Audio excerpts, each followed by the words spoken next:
Bureau chief Sukkur Masood Ahmad चन्ना की report के मुताबिक मुसम्मत आसमा कुरैशी घोटकी के निजी अस्पताल सिंध मेडिकल सेंटर में डिलीवरी के दौरान इंतकाल कर गईं।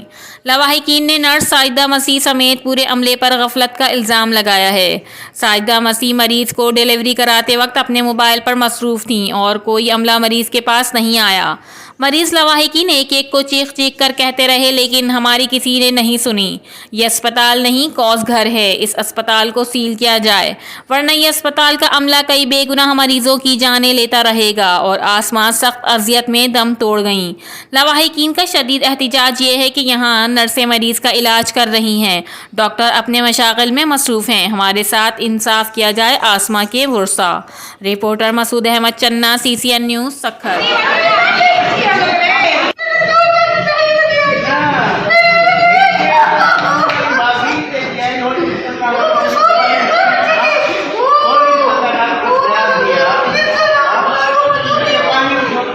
अस्पताल में को डॉक्टर का, नर्स का, मिडवाइफ अगर मौजूद है, घोटकी जी आवाम अॼु ॿुधी वठे, पुलिस अमलो मीडिया वारा सभु बीठा हो, पर हिते जेको ज़ुल्म थियो आहे हिन ग़रीबनि सां जेको आहे न, इहो तव्हां सभु नोट करण जे लाइ जेको आहे